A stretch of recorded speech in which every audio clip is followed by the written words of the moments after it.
Side Up with Adam and Kim, only on CJLO 1690 AM.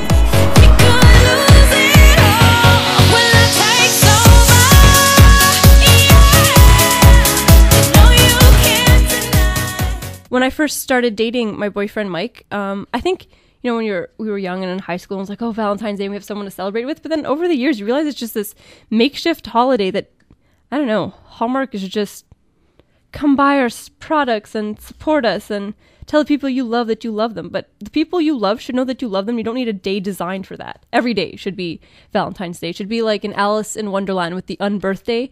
Every day should be un-Valentine's Day, because every day people should know that you love them. Oh, God, you've had a bad experience. I haven't. But you know who's going to have a good Valentine's Day this year? Sarah Silverman. She's dating a new guy. He's a comedy writer for that show Family Guy on Fox, which is hilarious. But she revealed in a new interview with Page Six magazine that this new boyfriend is the first guy in a decade to give her a compliment saying that she's pretty. But how often does someone call you pretty?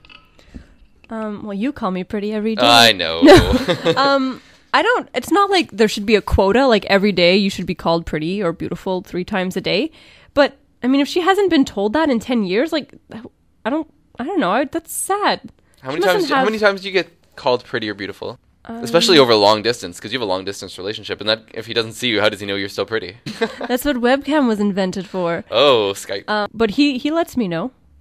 Every once in a while, he tells me. Yeah, you think that's important in a relationship? Because I think if you're going out with someone, you already know, like, I wouldn't go out with someone unless I found them attractive. Otherwise, why are you going out with them? Yeah, but don't you like receiving compliments?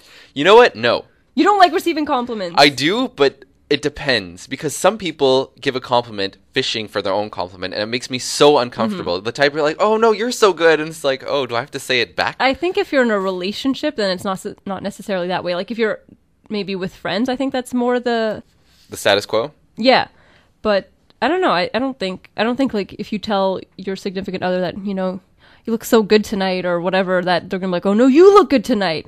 But I think it should be said. Like, why not? I'll tell you when a guy gives a compliment, he does it while you're in the heat of a moment, you know? Like, oh, you're so sexy while something's going on. It's not like a woman will do it when it doesn't really have anything to do with anything sexual. They'll just do it because they feel like doing it, right?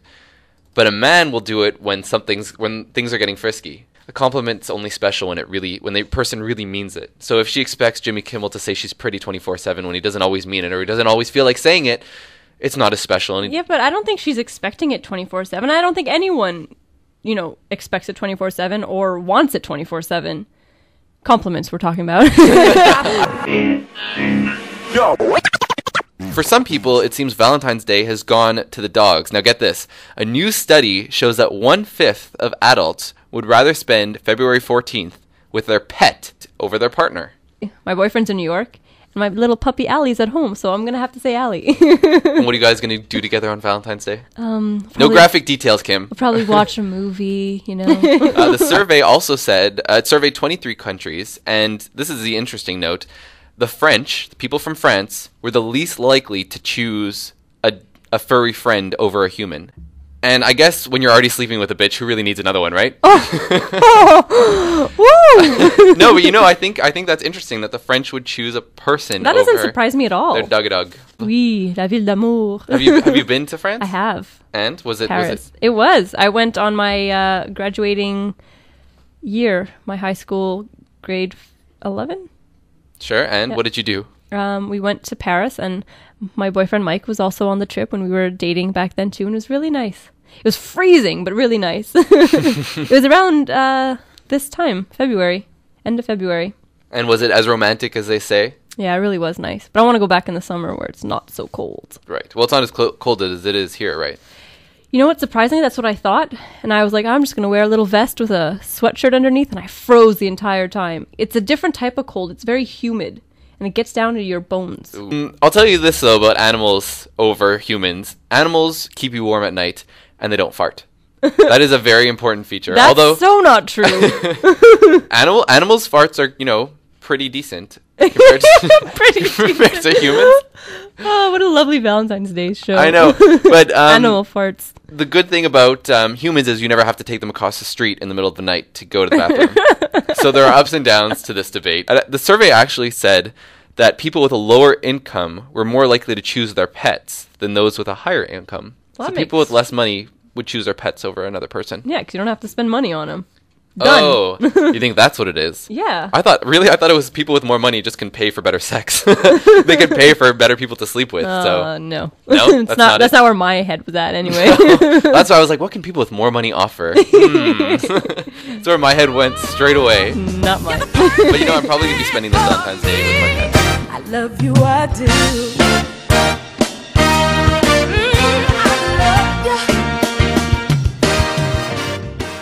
Well, if you're a girl in college, it might not be easy for you to find a man as it used to be. With guys not applying or dropping out of college at a faster pace, the college girls are left without any romantic prospects. In some colleges, the number of girls is 67%, leaving the guys under 40%. So what do? You don't have very many college co-ed sleepovers. What do you think is going on now? Like, we're in university. Do you find that there's enough guys? Not that I'm looking, but... Oh, you're looking. I think it's, I don't know, I've never really noticed it. I guess to me, because I haven't noticed an increase in maybe males or females, and I would have to say that it's about 50-50. Really? I'd say there's more girls, especially in our department. In our department, in journalism, yes. But I'm saying throughout, like walking downtown at the downtown campus, or even here, I think it's fairly even. Girls said that out of the 40% of guys left on campus, they would only be interested in half of them. And half of that half already have girlfriends. Half of the half. Right, so that leaves 10% of available guys to 67% of girls. So, and this is funny, I was thinking about this before. Feminism has kind of screwed itself in a way. Because before, women were fighting to get into college, college... No, listen to me, hear me out. College was a man's game. Women wanted to get into college. They were always trying to, break boundaries and saying, this isn't just for guys. Women need higher education. Great. So women got into college. And now what happens?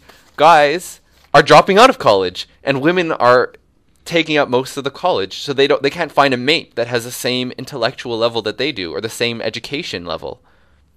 So basically, before they were kept suppressed, and they couldn't move up in the ranks. And now once they've moved up and earned the higher education, there's no men to get with. And we were talking about this a couple of weeks ago. There was a survey about women marrying men or settling for men of lower economic or social status than they were. Mm-hmm.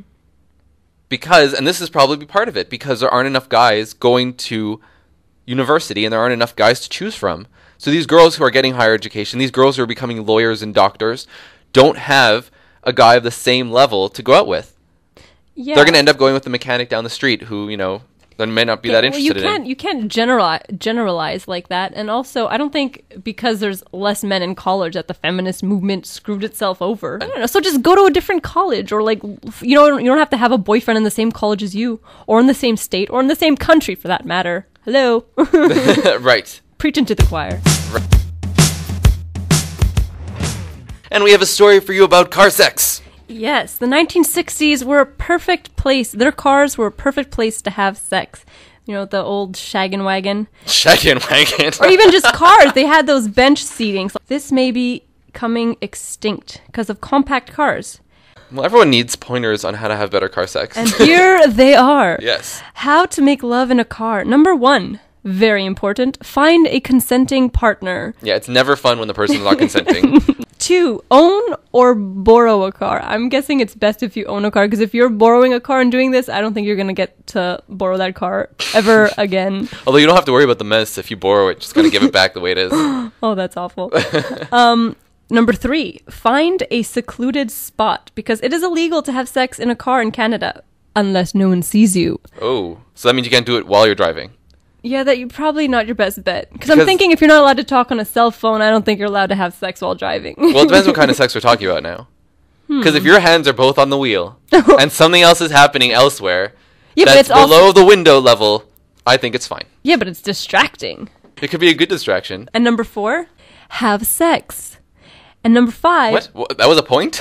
Yeah, because first you have to find that partner, then you have to borrow a car, then you have to find a secluded spot, and then number 4, you do the act. And number 5 is you debate what the best car positions are. But you know what? I understand what they're saying about the cars not working out, because if you have a compact car, you can never do the helicopter position. That just won't work. The what? I'll show you later.